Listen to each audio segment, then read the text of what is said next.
우리가 아이를 키워가면서 머리 커지는 거 보면서 두뇌가 잘 발달되고 있구나 이게 아니라 이 두뇌 기능들이 잘 작동되고 있는가 이것을 살펴보라는 의미죠. 우리 아이들이 TV, 게임, 스마트폰 이러고 있다는 얘기는 두뇌 안에 오락실이 만들어지고 있고 어떤 인생이 된다? 오락이나 하면서 사는 인생이 된다는 것을 말하는 것입니다. 우리 아이들이 메타버스에서 선택하고 있는 모든 것은 바로 두뇌를 구성하고 있다는 것을 과학적으로 보여주고 있는 것입니다.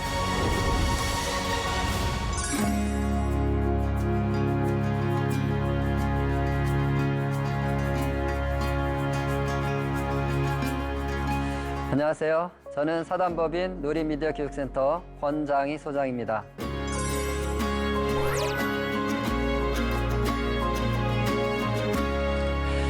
하나님은 사람을 창조하셨습니다. 하나님이 사람을 창조하시면서 사람을 왜 만들었는지를 설명을 해주세요. 그것이 창세기 1장 27, 28절입니다. 하나님이 자기 형상 곧 하나님의 형상대로 사람을 창조하시되 남자와 여자를 창조하시고 하나님이 그들에게 복을 주시며 하나님이 그들에게 이르시되 생육하고 번성하여 땅에 충만하라 땅을 정복하라 바다의 물고기와 하늘의 새와 땅에 움직이는 모든 생물을 다스리라 하시니라. 하나님은 물고기도 만드셨죠. 물고기에게도 이런 설명을 했을까요? 네, 설명하셨죠.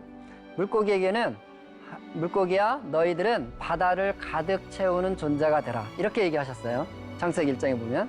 그러니까 물고기의 사명은 바다를 가득 채우는 거죠.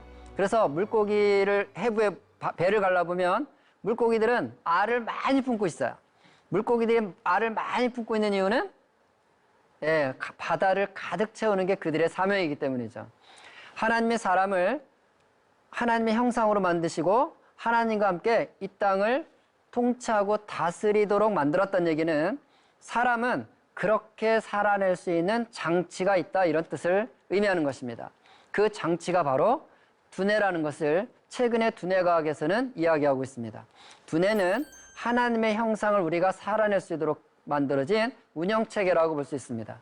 그런데 이 메타버스, TV나 게임이나 스마트폰을 사용한다는 것은 곧 바로 이 하나님의 형상의 운영체계인 두뇌가 바뀐다는 것을 의미하는 것입니다. 어떤 조사 자료를 보니까 스마트폰을 많이 보는 아이들은 뇌 크기가 30% 줄어든다 이런 주장이 있었습니다. 그런데 여러분 아이들이 스마트폰 하는 걸 볼 때 저 머리가 작아진다 뭐 이런 느낌을 받은 적이 우리 없잖아요. 줄어든다는 것은 머리 크기를 말하는 것이 아닙니다. 여러분 두뇌가 크다고 해서 머리가 좋은 거 아닌 건 다 아시지 않습니까? 그러니까 뇌 크기가 줄어든다는 것은 머리가 커지고 작아지는 이야기가 아니라 두뇌 기능에 대한 이야기예요. 감각, 운동, 언어, 정서, 사고력이나 판단력이나 주의력이나 통제력이나 사회적 기술 여러 가지 두뇌 기능이 있지 않습니까? 이 기능이 발현되고 발달하고 성장하는 데 있어서 메타버스에서 살고 있는 TV, 게임, 스마트폰은 그 기능을 줄어들게 하고 기능이 발휘되지 못하게 한다 이런 의미로 우리가 이해를 하시면 되겠습니다. 그러니까 우리가 아이를 키워가면서 머리 커지는 거 보면서 두뇌가 잘 발달되고 있구나 이게 아니라 이 두뇌 기능들이 잘 작동되고 있는가 이것을 살펴보라는 의미죠. 과학자들은 최근에 이 두뇌가 어떻게 발달되는지를 알기 시작했습니다. 그것은 이 네 단어인데요. 뉴런과 시냅스의 생성과 연결. 그러니까 뉴런, 시냅스, 생성, 연결.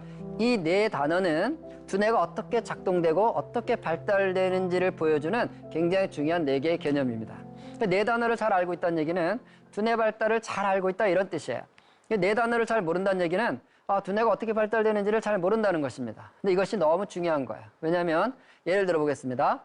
5살짜리 아이가 아빠가 담배를 피시는데 아빠한테 아빠 담배 피는 거 너무 멋져 보이시는데 나도 한번 빨아보게 주세요 그러면 쫄라댄다고 아빠가 물고 있던 담배를 아이한테 주진 않죠. 왜요? 아빠가 알기 때문에요. 그 담배 연기가 아이에게 미치는 영향을 알기 때문에 줄 수가 없어요. 어떤 엄마가 아이를 재우는데 아이가 앉아요. 자장자장 아무리 재우려고 해도 앉아. 할 수 없다. 소주를 찾아서 한 컵 따라요. 설탕물을 진하게 타서 아이에게 먹이는 거야. 그럼 아이는 달달하니까 꿀꺽꿀꺽 마시고는 취해서 골아떨어지겠죠. 그럼 엄마는 역시 아이를 재우는 데는 소주가 최고야 뭐 이러면서 아이를 키우는 엄마가 옆집에 산다면 여러분 어떡하시겠어요? 네, 신고하겠죠, 신고. 왜? 알기 때문이에요. 이 술에 있는 알코올 성분이 아이들의 세포에 어떻게 영향을 주는지를 알기 때문에 우리는 단호하게 안 된다고 그러고 신고한다고 하는 거죠. 근데 많은 부모들이 저한테 이렇게 얘기하십니다. 아우, 소장님, 스마트폰이 나쁜 건 알겠는데 쉽지가 않아요. 아우, 스마트폰 나쁜 건 아는데 어쩔 수가 없어요. 스마트폰 아는 거 알지만 잘 안 돼요. 다 이렇게 얘기하는 거야. 그리고 술과 담배는 나쁜 거 알아서 줄 수 없지만 스마트폰은 나쁜 거 알아도 줘야 된다고 말씀하는 것이죠. 그러나 이것은 스마트폰이 두뇌를 어떻게 바꾸는지에 대한 구체적인 지식과 정보가 없기 때문에 우리가 그렇게 말하고 있다는 것입니다. 자, 스마트폰이 두뇌를 바꾼다면, 하나님의 형상인 운영체계를 바꾼다면 사실은 우리가 어쩔 수 없단 말을 하기가 쉽지가 않은 거죠. 그래서 이 네 단어가 무엇을 의미하는지 간단하게 한번 보려고 하는 것입니다. 뉴런은 이렇게 생겼습니다. 마치 나무처럼 생겨서 나무라는 표현을 씁니다. 이것이 뉴런인데요. 뉴런 그 끝에 있는 단어가 나뭇가지라는 뜻의 라틴어입니다. 과학자들도 저 뉴런을 나무처럼 인식했던 것 같아요. 이 뉴런이 우리 뇌 속에 몇 개가 있냐면 1000억 개가 있습니다. 1000억 개가 있다는 얘기는 엄청 많으니까 엄청 작다는 뜻이에요. 이 뉴런은 실제로 1mm를 1000번 자른 단위의 크기입니다. 엄청 작은 거예요. 이것은 주로 뱃속 3개월에서 8개월 사이에 모태에서 다 만들어져서 태어납니다. 그리고 이 뉴런의 모양이 곧 아이들의 재능과 잠재력을 결정한다고 얘기를 해요. 자, 1000억 개 뉴런은 뱃속에서 이미 만들어져서 태어난다. 그런데 이 뉴런에는 공간이 존재합니다. 뉴런과 뉴런 사이에 틈이 있어요. 틈. 이 틈을 과학자들이 재봤더니 1mm를 100만 번 자른 공간인 거예요. 그러니까 뉴런이라는 나무들이 붙어 있는 게 아니라 다 공간을 갖고 있는데 이 공간을 관찰해 봤더니요. 이 공간에서 전기 신호가 나오는 거예요. 이 전기 신호가 1초에 100번씩 나오는 거예요. 1초에 100번씩 나오니까 이게 붙어 있는 것처럼 보이는 거예요. 그래서 과학자들이 이 신호를 시냅스라는 거 붙였습니다. 시냅스는 헬라어로 접합, 접착, 붙어있다 이런 뜻이에요. 그러니까 나무와 나무 사이에 공간이 있고 그 공간에 접착제처럼 전기 신호들이 보인다 이런 뜻이죠. 근데 이런 신호가 몇 개가 있냐면 1000조 개가 있습니다. 그러니까 1000조 개의 전기 신호가 뉴런과 뉴런의 공간 안에서 움직이고 있는 것을 확인한 것입니다. 이걸 또 100만 배 확대해 봤습니다. 그랬더니 전기 신호 속에서는 신경 전달 물질이라는 단백질이 그 안에서 결합이 일어나고 있었어요. 그러니까 이런 뜻입니다. 제가 어떤 말 하다가 어떤 단어가 안 떠올라요. 아, 그거 뭐더라 이러고 있다는 얘기는 그 단어에 정보가 들어있는 단백질이 있는데 빨리 시냅스, 전기 신호를 움직여서 단백질을 붙여야 제 입에서 그 단어가 나온다는 뜻이에요.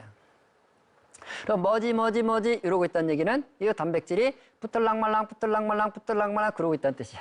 딱 붙으면 아, 생각났네 얘기를 하는 것이고 뭐지 붙들랑말랑 결국 안 붙으면 아, 오늘은 도저히 기억이 안 납니다. 이렇게 되는 거예요. 예, 우리 할머니들이 손자 이름 부를 때 보면 깔끔하게 손자 이름을 불러내면 되는데 아들 이름도 태어나고 딴 손자 이름 막 불러내는 경우 있죠. 자, 이게 어떤 상황이냐면 할머니가 60세라면 할머니 뇌 속에 있는 뉴런이라는 나무들은 60년 된 나무란 뜻이에요. 여러분 집에 60년 된 가전제품 있다고 생각하시면 이해가 잘 되실 거예요. 저 60년 된 세탁기는 잘 안 되잖아요. 60년 된 전자레인지 잘 안 될 거 아니에요. 그런 것처럼 이 신호 처리를 빨리빨리 못하기 때문에 엉뚱한 단백질을 붙여서 내보낸다는 뜻이에요. 그래서 다른 이름이 나오는 거죠. 자, 우리가 뇌가 움직인다는 것은 바로 이런 뉴런과 시냅스 속에 신경 전달 물질들이 작동되고 있는 것이 뇌의 활동이다. 제가 이렇게 말을 쏟아내고 있다는 것은 우리 뇌 안에 1000억 개 나무와 나무의 틈들과 틈에서 전기 신호와 화학 신호가 활동하고 있다. 이것이 두뇌 활동이라는 것입니다. 그러면 이 1000조 개 시냅스는 누가 언제 어떻게 만들었냐는 것이죠. 과학자들은 이렇게 말합니다. 우리가 인지하고 생각하고 느끼고 선택하고 경험하는 모든 활동들이 시냅스를 만든다. 이렇게 얘기를 해요. 그러니까 우리가 뭔가를 할 때마다 두뇌 공간에서는 시냅스 활동이 있다. 그럼 아무 일도 안 하면 시냅스도 움직이지 않는다. 이런 뜻이죠. 그리고 결국은 1000조 개나 되는 시냅스는 누가 만든 거예요? 내가 다 선택과 경험을 통해서 만들었다는 거죠. 이것을 과학자들은 가소성이라고 설명을 합니다. 이 가소성은 한자로 이렇게 되는데 이 가운데 소자는 모양을 만든다는 뜻이에요. 모양이란 뜻이에요. 그러니까 우리가 미술 시간에 찰흙놀이 하는 것을 조소활동이라고 하잖아요. 조소 할 때 그 소자입니다. 가짜는 가능하다는 뜻이에요. 그러니까 되게 한단 말입니다. 우리가 가능합니까? 불가능합니까? 할 때 쓰는 말이죠. 그러니까 가소성은 모양이 되게 하는 성질. 그러니까 시냅스 활동이 두뇌 활동인데 시냅스 활동은 언제 어떻게 만들어졌냐? 모양이 되게 해서 만들어진 거다. 이런 뜻이에요. 예를 들면 쉽습니다. 엄마가 옆집을 갔어요. 옆집 갔더니 꼬마아이가 자전거를 잘 탑니다. 오, 아들 자전거 잘 타는데 몇 살이니? 저 8살인데, 와, 8살짜리가 자전거 잘 타네. 알고 집에 왔어요. 우리 집에도 8살짜리 있잖아요. 아들에게 이야기합니다. 아들 앉아봐. 엄마가 옆집 갔더니 8살짜리가 자전거 진짜 잘 타더라. 너도 8살이잖아. 자전거 타야 되지 않겠니? 아들이 엄마 8살 되면 자전거 타는 거였어요? 진작 가르쳐 주시지. 그리고 자전거 끌고 나가면 우리 아들 막 타게 되나요? 아니죠. 옆집 애가 자전거 잘 타는 이유는 연습을 했단 말이에요. 그러니까 이 아이가 연습을 할 때 두뇌는 뭘 만든 거예요? 두뇌 속에서는 시냅스를 만든 거예요. 어떤 시냅스를 만들었을까요? 자기가 한 모양대로 만드는 거예요. 이게 가소성의 뜻이에요. 그 애가 어떤 일을 했어요? 안장에 앉아서 균형 잡겠다고 균형 잡는 거 했죠. 그럼 뇌에도 같은 모양이 만들어지는 거예요. 페달을 밟아요. 그 모양도 만들어져요. 핸들을 움직이면 그 모양도 만들어져요. 위험을 살핀다고 움직이면 그것도 만들어져요. 자기가 하는 대로 똑같은 모양이 두뇌의 공간 안에 만들어진다는 거예요. 그래서 이 아이는 자전거 잘 타는 거죠. 옆집 아이는 며칠 동안 자전거 안 타다가 오랜만에 타자고 또 잡으면 처음부터 다시 연습을 하는 것이 아니라 바로 탈 수 있는 거예요. 왜? 시냅스가 만들어져 있으니까. 그럼 우리 아이들 자전거 타게 하려면 엄마는 뭘 하면 된다는 뜻이에요? 데리고 나가서 연습을 하면 되는 거예요. 우리 아이가 연습을 하고 있다는 얘기는 지금 뇌에다가 같은 모양의 시냅스를 만들고 있다. 이런 뜻이라는 것을 의미하는 것입니다. 자, 이것이 바로 스마트폰을 보고 있다는 것이 두뇌가 바뀐다는 것의 과학적 원리입니다. 우리가 뭔가를 선택하고 있으면 뉴런과 시냅스의 생성 연결이 일어난다. 이것을 가소성이라고 부른다. 이렇게 이해하시면 되겠어요. 이거 적용해 보겠습니다. 한 아빠가 저한테 이런 얘기를 하세요. 자기 집에 7살짜리 아들이 있대요. 이 아들은 저녁에 아빠가 퇴근하고 띵동 현관 문을 열고 들어서면 아빠 오셨다. 그리고 후다다다다다 현관 앞으로 막 달려나온대요. 달려나와서 아빠한테 인사는 안 한대요. 아빠 주머니만 뒤진대요. 뭘 찾고 있을까요? 아빠 스마트폰만 탁 챙겨서 어디로 사라진다는 거예요. 그럼 아빠는 이제 옷을 갈아입고 아들을 찾아요. 우리 아들 어디 갔나? 아들 어디 있냐 아들. 사실 이 아빠는 아들을 찾는 건 아니에요. 네, 자기 스마트폰 찾고 있는 거예요. 찾아보니까 아들이 소파 구석에 앉아서 뭘 해요? 봤더니 와, 게임을 하는데 너무 잘해. 그럼 우리 아빠들 막 또 감동을 받는 거예요. 와, 우리 아들 멋지다. 게임 진짜 잘한다. 내가 가르쳐주도 않은 게임인데 이렇게 잘하냐? 우리 아들 천재다. 아빠들 막 신났죠. 자, 아빠는 뭘 보고 좋아하는 거죠? 아들이 스마트폰을 선택하고 경험하는 걸 보면서 좋아하고 있는데 우리가 배운 건 뭐예요? 우리가 선택하고 경험하면 두뇌도 같은 모양의 시냅스라는 게 만들어진다는 것을 지금 배운 거예요. 그럼 아빠는 이렇게 말해야 되지 않을까요? 와, 우리 아들 지금 뇌 속에다가 오락실을 짓고 있구나. 같은 모양이 만들어진다는 것이 그런 뜻이라는 것입니다. 그럼 아이가 책을 읽고 있으면 아들 책 보는구나. 아들 독서하니? 이게 아니에요. 아들 지금 뇌 속에다가 도서관을 짓고 있구나. 이렇게 되는 거예요. 사람이 축구장을 지으면 공을 차겠죠. 도서관을 지으면 책을 읽을 것이고 오락실을 지으면 게임을 하겠죠. 우리 아이들이 TV, 게임, 스마트폰 이러고 있다는 얘기는 두뇌 안에 오락실이 만들어지고 있고 어떤 인생이 된다? 오락이나 하면서 사는 인생이 된다는 것을 말하는 것입니다. 그러니까 실제로 먹고 마시는 것이 몸을 바꾸는 것처럼 우리 아이들이 메타버스에서 선택하고 있는 모든 것은 바로 두뇌를 구성하고 있다는 것을 과학적으로 보여주고 있는 것입니다.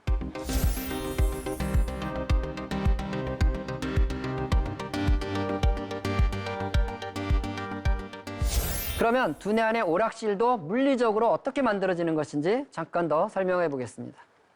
두뇌 속에 오락실이 지어진다는 것은 우리 아이들이 게임을 하면서 영상을 보면서 재미와 욕망과 쾌감과 즐거움의 경로가 연결된다는 걸 말하는 거야. 이 말은 두뇌 속에 도파민이 분비된다 이런 뜻이에요.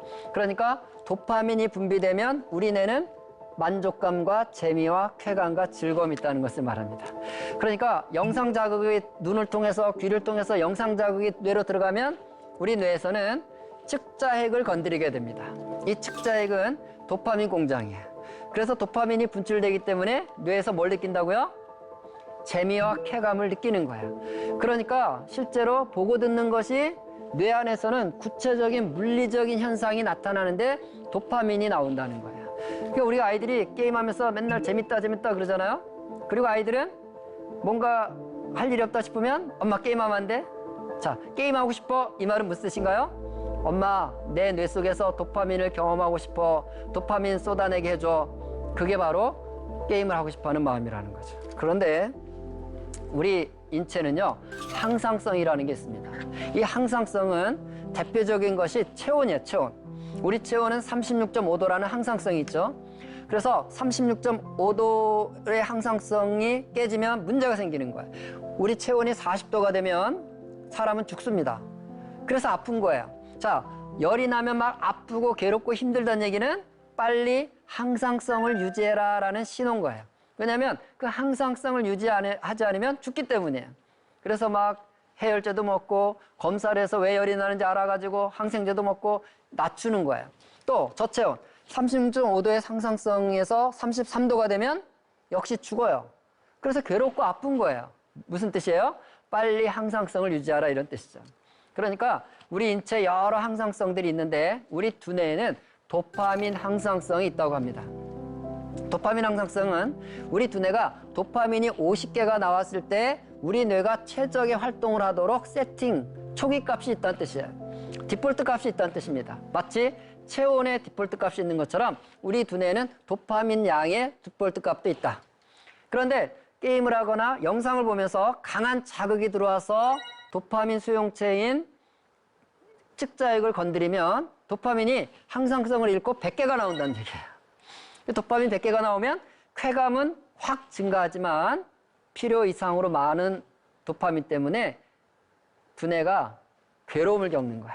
만약에 우리 아이가 아빠랑 뭐 몸싸움을 하면서 또는 아빠랑 뭐 이렇게 놀이를 하면서 아빠랑 뒹굴면서 공을 차면서 막 깔깔거리고 좋아할 때도 도파민이 많이 나와요. 근데 이럴 때 나오는 도파민은 활동을 하면서 다 사용이 되기 때문에 문제가 없어요. 근데 앉아서 게임을 할 때는 게임에서만 사용하기 때문에 자극이 들어와서 도파민은 많이 나왔지만 도파민을 사용할 데가 없어요. 그러니까 어떻게 해요?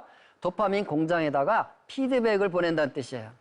도파민이 너무 많이 나왔어. 줄여 이런 피드백이 계속 들어가서 도파민 수용체 공장에서 50개 생산 라인을 30개로 줄인다는 것을 의미하는 거예요.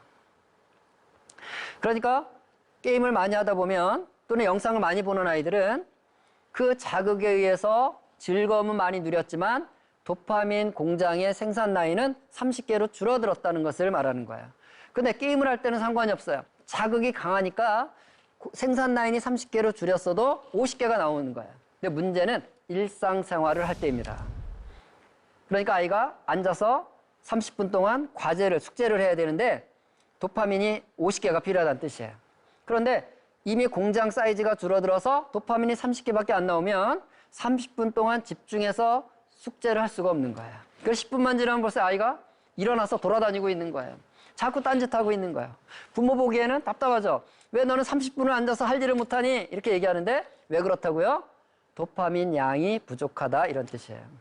이것을 우리는 ADD라고 합니다. 주의력 결핍 들어보셨죠? 주의력 결핍증이에요. 그 다음에 수업 시간에 선생님이 말씀하시는 것을 집중해서 들으려도 도파민이 필요한 거예요. 그런데 도파민이 적게 나오니까 어떻게 해요? 수업 시간에도 산만하고 엎드려 자고 무기력함이 생기는 거예요. 그리고 또 다른 측면에서는 도파민이 50개가 필요한데 30개밖에 안 나오니까 우리 두뇌는 어떻게 해야 돼요? 항상성을 유지하려면 도파민 양을 채워야 돼. 그러려면 뭐가 필요하죠? 강한 자극이 필요한 거예요. 그런데 수업 시간에 게임을 할 수가 없잖아요. 수업 시간에 스마트폰을 볼 수가 없잖아요. 그럼 어떻게 해요? 도파민은 부족하고 그냥 옆에 한 대 툭 칩니다. 한 대 툭 치면 두세 대가 막 날라와요. 그리고 막 소리를 지르고 돌아다닙니다. 그러면 선생님이 막 제압을 하죠. 주변에 자극을 만드는 거예요. 주변에 자극을 만들기 위해서 나대는 일을 하기 시작합니다. 왜? 자극이 필요하니까. 이것을 HD라고 해요. 과잉 행동 장애라고 하죠. 이것을 합쳐서 주의력 결핍, 과잉 행동 장애라고 부르는 것입니다. 의학적으로 보면 ADHD는 보통 사람보다 더 많은 자극이 뇌에 들어와야 안정감을 이루는 상태를 말합니다. 이것을 보상 결핍 증후군이라고 부릅니다. 무슨 얘기냐면 뇌에서 도파민이 부족하면 일어나는 현상이에요. 그래서 ADHD 진단을 받으면 의사가 처방약을 주는데 우리 생각에 나대는 게 문제가 되니까 처방약은 안정제를 줘야 될까요? 각성제를 줘야 될까요? 안정제를 줘야 될 것 같죠? 그런데 ADHD의 처방약은 각성제를 줍니다. 왜 그럴까요? 이 아이가 왜 나댄다고요? 이유가 뭐라고요? 도파민이 부족해서 도파민을 채우려고 나대는 거예요. 그러니까 도파민을 약으로 채워주면 더 이상 나댈 이유가 사라지는 것입니다. 그래서 각성제를 주는 거예요. 그리고 여러분, TV, 게임, 스마트폰을 보는 것이 두뇌를 바꾼다는 것은 비유나 상징이 아니라 실제로 물리적 세계에서 그와 같은 일이 일어나고 있다는 것을 의미하는 것입니다. 스마트폰은 두뇌를 바꿉니다. 그리고 지금 교실에 너무 많은 아이들이 이런 ADHD 증상을 나타내는 것은 그들이 게임을 통해서 강한 재미와 쾌감, 영상을 통해서 강한 재미와 쾌감을 경험하면서 항상성 체계가 무너졌기 때문에 교실의 일상적인 자극 가지고는 그만큼의 보상이 주어지지 않아서 생기는 문제라고 보시면 되겠습니다. 그러니까 하는 짓이 달라지면 시냅스도 달라지는 것이고요. 선택과 경험에 따라서. 그리고 시냅스가 어떻게 만들어지냐에 따라서 그 사람의 운명도 결정된다고 볼 수가 있습니다. 그러니까 우리 아이들이 지금 TV나 게임이나 스마트폰을 보고 있다면 그들의 두뇌 안에서는 지금 그와 관련된 연결이 이루어지면서 뉴런과 시냅스의 생성 연결이 이루어지면서 실제로 그 문제가 발생하고 있는 것이죠. 예수님 우리에게 이렇게 말씀하십니다. 마태복음 18장 14절에 보면 이와 같이 이 소자 중에 하나라도 이루어지는 것은 하늘에 계신 너희 아버지의 뜻이 아니다. 우리 아이들은 다 하나님의 뜻을 따라서 이 땅에 온 것입니다. 하나님의 뜻이 없이 이 땅에서 살아가는 아이는 단 한 명도 없습니다. 그런데 그 뜻을 이뤄내려면 바로 하나님의 형상의 도구인 운영체계인 두뇌 안에 하나님의 뜻을 이뤄낼 수 있는 뉴런과 시냅스의 연결을 잘 만들어 가야 되는 것입니다. 그런데 TV, 게임, 스마트폰은 우리 아이들 안에 오락실을 만들게 되고 또 강한 자극에만 반응하는 그런 시냅스를 연결하기 때문에 두뇌가 바뀌어서 하나님의 뜻을 이뤄낼 수가 없습니다. 아까도 설명드렸지만 도서관을 지어놓으면 그 도서관은 책 읽는 장소가 되고 축구장을 지어놓으면 그곳은 운동을 하는 장소가 되고 또 오락실을 지어놓으면 그것은 오락하는 공간이 되는 것입니다. 우리 아이들이 오늘 어떤 선택과 경험을 하냐에 따라서 바로 그 뜻을 이루는 아이가 될 수도 있고 못 이루는 아이가 될 수 있습니다. 부모님이 자녀를 위해서 하는 기도는 두 종류가 있다 그래요. 첫 번째는 우리의 생각과 우리의 뜻을 하나님께 올려드리는 기도가 있습니다. 이 기도를 이름하여 성황당식 기도라 그래요. 우리 조상들이 물 떠놓고 잘했던 거죠. 비나이다 비나이다 내 자식 이렇게 해주세요 저렇게 해주세요. 이 성황당식 기도가 1년에 한 번씩 하늘을 찌를 때가 있죠. 수능철에 바로 그런 기도예요. 여러분 또 하나의 기도가 있다는 거 아십니까? 하나님의 뜻이 하늘에서 이루어진 것처럼 이 땅에서도 똑같이 이루어지게 하옵소서 하고 하나님의 뜻을 우리의 입술을 통해서 선포해내는 기도가 있습니다. 이것을 이름하여 주님이 가르쳐 주신 기도라고 하는 것입니다. 부모는 주 기도를 하셔야 됩니다. 우리의 입술을 통해서 하나님의 뜻이 이루어지도록 하는 것. 그런데 우리가 이 하나님의 뜻이 이루어지도록 하는 일에 관심이 있다면 우리 아이들이 TV, 게임, 스마트폰을 보는 것이 과연 하나님의 뜻을 이루도록 하는 선택인지 하나님의 뜻을 잃어버리게 하는 선택인지를 우리가 볼 수 있는 눈이 열리는 것입니다. 그러니까 내 교육 철학은 그냥 뭐 TV 보면서 게임하면서 이렇게 키우는 게 내 교육 철학이야 이런 것이 중요한 것이 아니라 여러분의 소신과 확신이 중요한 것이 아니라 과연 오늘의 우리 아이의 선택이 하나님의 뜻을 이루도록 하는 것인가 그것을 방해하도록 하는 것인가 여기에 주목해야 되는 것이죠.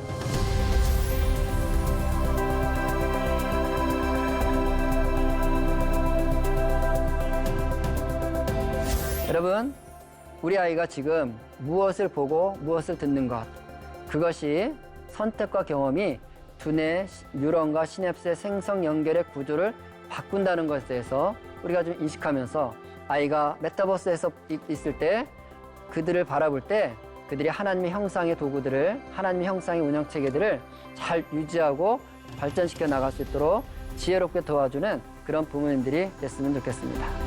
마치겠습니다.